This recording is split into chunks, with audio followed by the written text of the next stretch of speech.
Hello, good morning, everybody. First of all, I wanted to start off by saying a big thank you for inviting me to this forum. Digital and AI are, some of the most important topics in healthcare at this point in time. And before I start, I actually really wanted to share with you a personal story.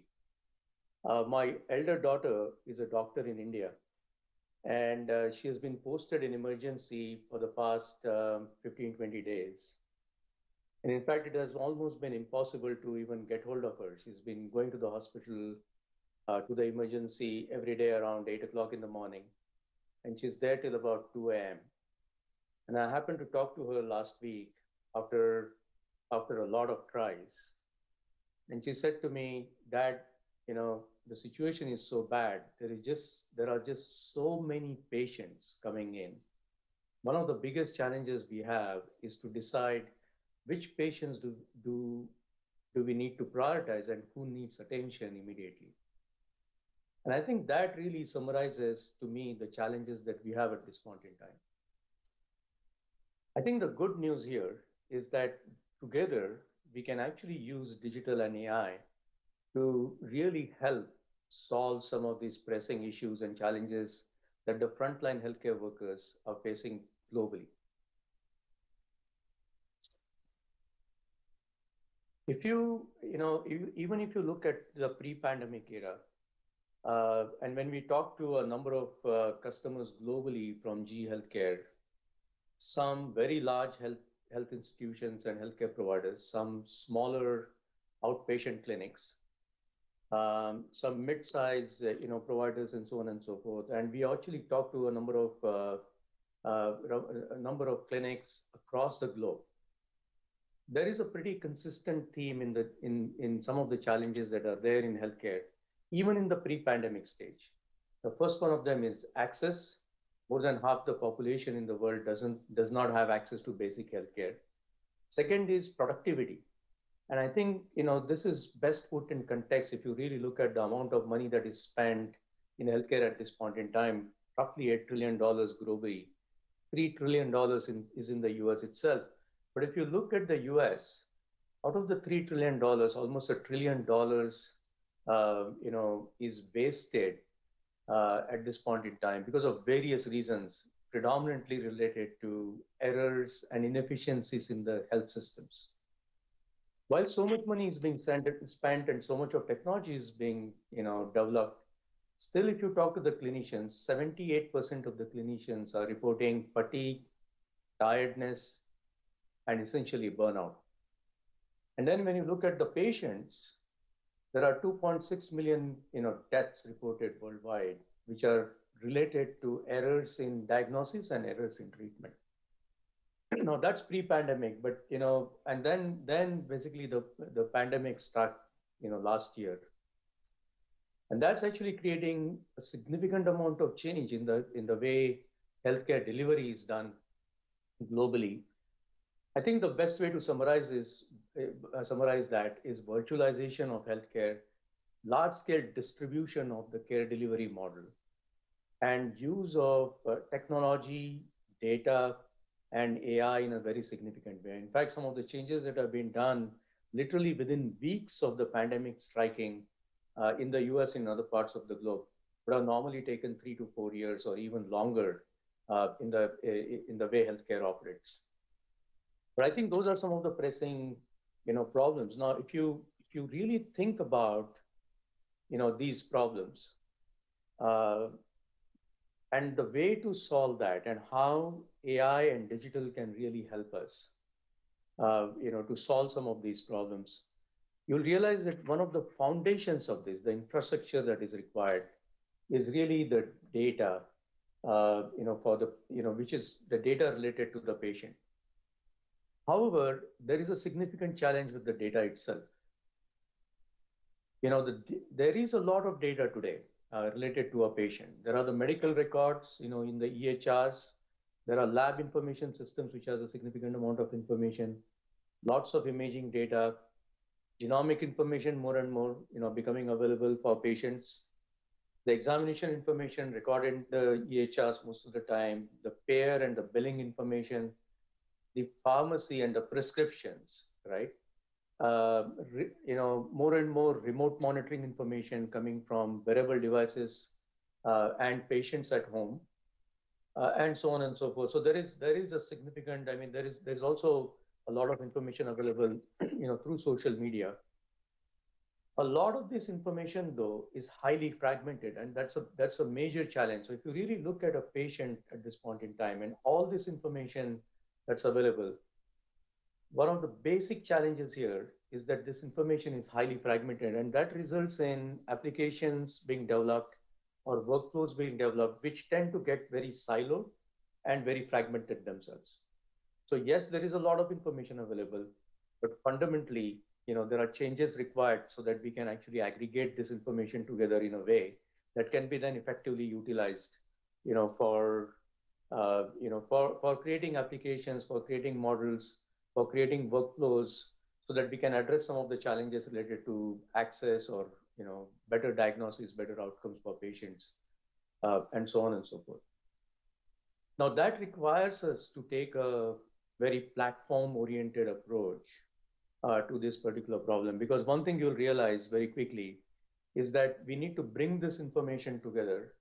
We need to aggregate it and aggregate it in a multimodal way. So, for example, if I'm a patient, my imaging information, my genomic information, lab information, digital pathology, the information from the EMRs, the information coming from the wearables, all of these need to get aggregated in a way that there is a comprehensive picture of the patient from a digital perspective that can be given to the applications for building models or for creating AI and so on and so forth. And I think that requires us to take a platform approach. So in GE Healthcare, when we started looking at this, problem, and what digital and health, AI can do for the future of healthcare, about 2.5 years back, we very quickly realized that we need to take a platform approach.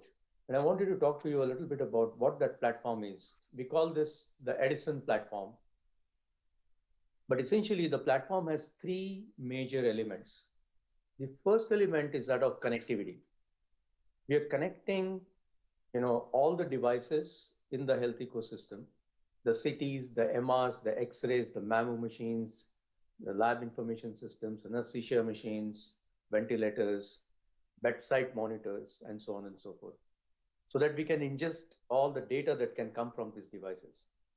Secondly, we are also connecting the same platform to EHRs, where there are medical records and billing information and payer information available.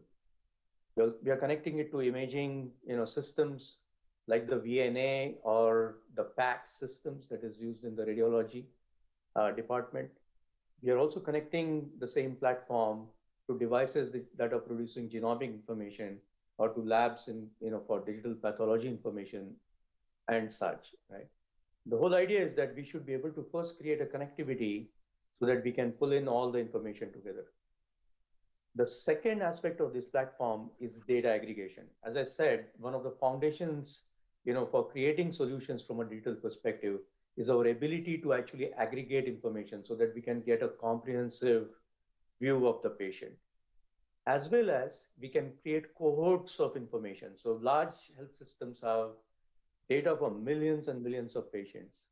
And for us to be able to do simple searches based on simple criteria, like, I want to look at all patients who have lung nodules greater than so much of size, for all males greater than 50 years, and we could add more criteria. But once I apply that criteria, can I, in a health system, can I create a cohort of information? Can I find out those 5 or 10,000 patients who satisfy that criteria very quickly, so that I can then use it to build the models? So data aggregation is a very big second element of the platform. The third element of the platform is a set of services. And what these are really are a set of building blocks, okay? One, set of functions, you can say, which allows you to rapidly develop applications and workflows in a clinical environment. I'll give you some examples.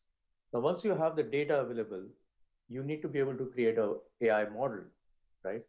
Now, that requires a set of tools for curating the data, for annotating the data, for you to create a validation data set, you know, a training data set, and so on and so forth. And then you actually build a model. Once the model is built, it needs to be validated. And once you have done the validation, you need to be able to deploy this model as a part of an inference engine, so that when a new data comes in, that model can actually tell you what the inference is based on what it has been trained for specifically. That requires a whole set of tools. That's example of a service.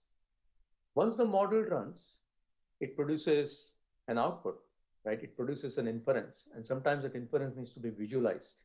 So you need powerful visualization tools, right? To be able to sort of view images or results or view data in different formats and so on and so forth.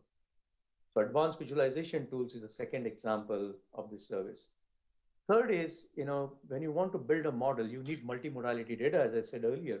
Some of that data may be coming from homes and wearable devices. So you need remote patient monitoring, modules and information, the systems. And that's another example of a service that is there on the Edison platform. Then you also need a lot of administrative tools. You need cybersecurity. You need the ability to manage the platform. You need the ability to be able to manage the life cycle of the application, so that when you have a new version of the application, you can actually push that application to all the instances where Edison platform is automatically, and with a click of a button. So these are all the services or the building blocks that are required for you to be able to build an application from an AI model very rapidly. And that's the third aspect of the platform. So very quickly, connectivity, connecting all devices and data sources, data aggregation to aggregate all of that information, and then a set of tools around it, okay, to be able to process that information, be able to convert that into an application, a visualization, or a workflow that then gets fitted in a clinical environment. So that's essentially the Edison platform. What we have also done, we very quickly realized that while we can use this platform to create applications internally using AI, in fact, we have been embedding AI deep into the devices to improve the quality of the images, for example. And I will show you some examples of how we have used this internally. We also realized that there is going to be a significant amount of development that is going to happen outside of GE Healthcare. And for that, we had to open up the platform and really create a developer community around it, right? And that's exactly what we have done on the Edison platform. So all the services, the tools that I talked about, or the building blocks that I talked about on the Edison platform, have been opened up through a set of APIs so that we can onboard third-party startup ecosystems, or we can onboard academics who want to develop their own AI, or other industry partners who are also investing in producing AI-based applications and workflow, or data-based applications and workflow to be used in clinical environments or in operational environments in the hospitals generally. And that's really essentially the Edison platform. So it has the compute, it has the storage, it has the basic operating system and all of the platform related sort of infrastructure. But this layer of software, which is data aggregation and the services that have been opened up for external community, really defines the persona of this particular platform. Now, around this platform, we have actually created some ecosystems. And one good example of this is an ecosystem that we just created in Europe, for example, where we have created a Edison Accelerator program, where we are onboarding as we speak startup companies in Europe on the platform. But you can see that it's not just a startup, it's a full ecosystem. So we have partnerships with healthcare provider institutions who are interested in data analytics, AI, and AI-based research and developing applications. We have a program management partner so that we can manage this on a large scale across Europe. We have technology partners such as Intel, who are helping us with the program, from a compute perspective. We obviously bring in the GE ecosystem, the Edison platform itself, technical and business and mentorship, as well as access to customers globally, and obviously the startup ecosystem. Now, all of these comes together as an ecosystem. We have created a similar ecosystem a couple of years back in China, which has been running very successfully. And we have a similar ecosystem in India, which has done 2 cohorts. We are into the third cohort now with 6 to 7 companies at a time. In the US, we have worked with almost 20, 25 startups who have developed some very innovative algorithms and AI and really integrated them on our platform, be it on PAX or on the Edison platform. But I think this ecosystem play is a very, very important play from our perspective, because there are literally billions of dollars. I think there are about $4 billion of VC investment that has gone into the healthcare startup ecosystem globally. And our ability to sort of bring this community of developers and innovators and provide them a platform where they have access to data and a set of services so that they can rapidly build and differentiate their applications is a very important success criteria. Because once the ecosystem comes together, the pace of development will significantly increase, and that's what really is required, in the healthcare area today. I'm going to give you 3 examples of how we have used the Edison platform internally within GE Healthcare, to produce some very innovative, data and AI-based applications.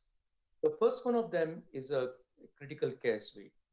And what this is really is, it allows us to use the data coming from the X-ray devices, in sort of emergency departments, and use data and AI to be able to quickly identify patients who need attention immediately, and therefore be able to prioritize those patients ahead of other patients, in terms of care.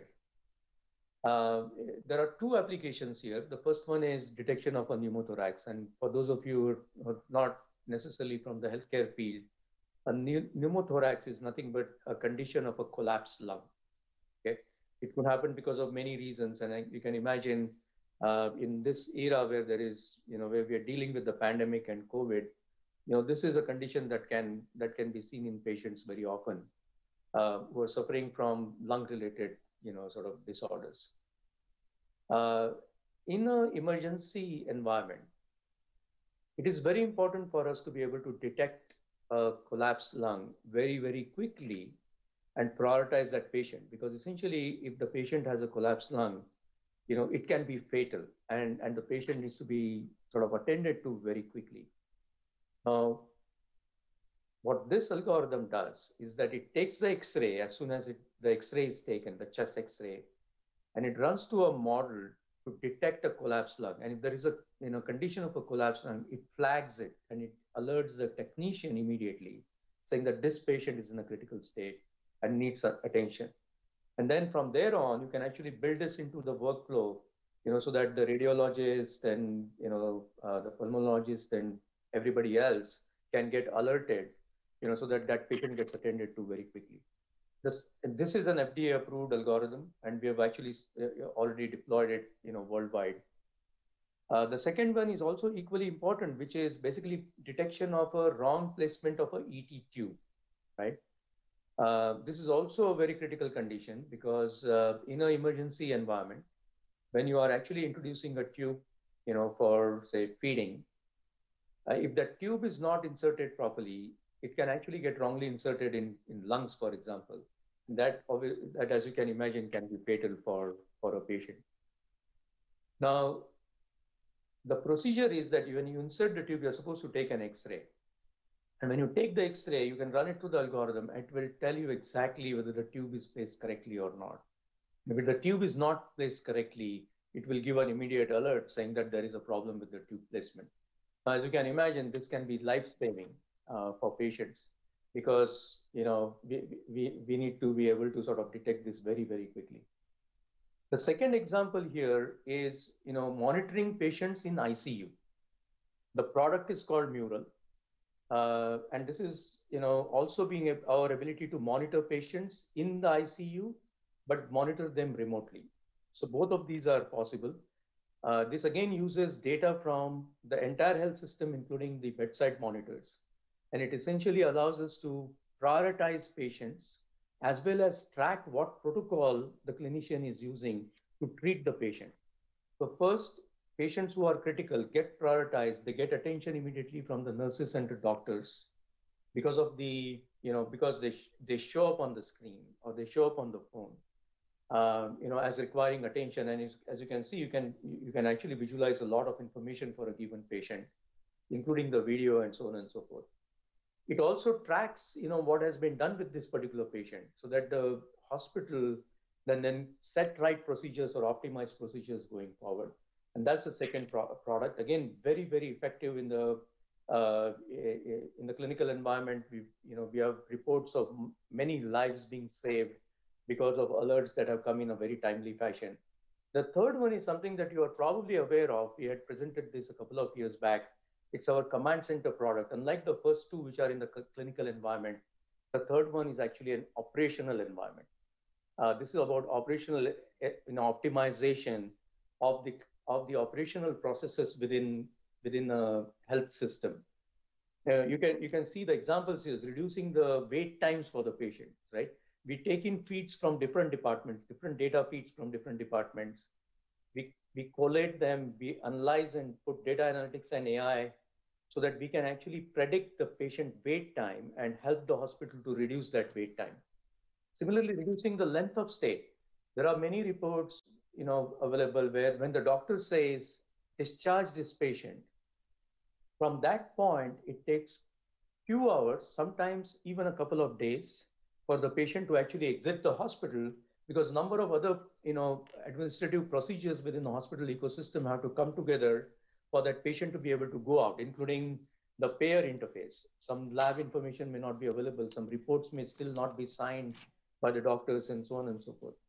So it allows us to do that. Increasing bed capacity, very very important in COVID situation, as well as then overall reducing the cost of the operation from a hospital perspective. We've now made all of this available on a cell phone too.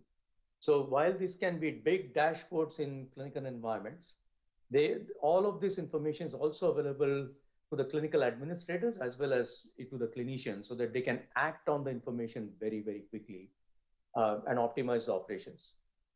Look, in a nutshell, what I would say is that we've taken a platform approach. And if you really think about what I said in the beginning, what my daughter is going through at this point in time, if we can bring together the data across the health ecosystem, aggregate it, and then supplement that aggregated information with a number of services or number of functions or building blocks, we can actually create very effective applications going forward. And these applications can really assist clinicians in a clinical environment to actually be able to drive better outcome for patients while avoiding burnout and fatigue and tiredness on their part. I think it's a very, very important aspect of using digital and AI in the healthcare environment. I think there's a great opportunity here. I would really encourage you to come together, and we will invite you to be a part of the Edison journey and the ecosystem, so that we can together build these applications, build these workflows to drive a much better healthcare environment across the globe. Thank you.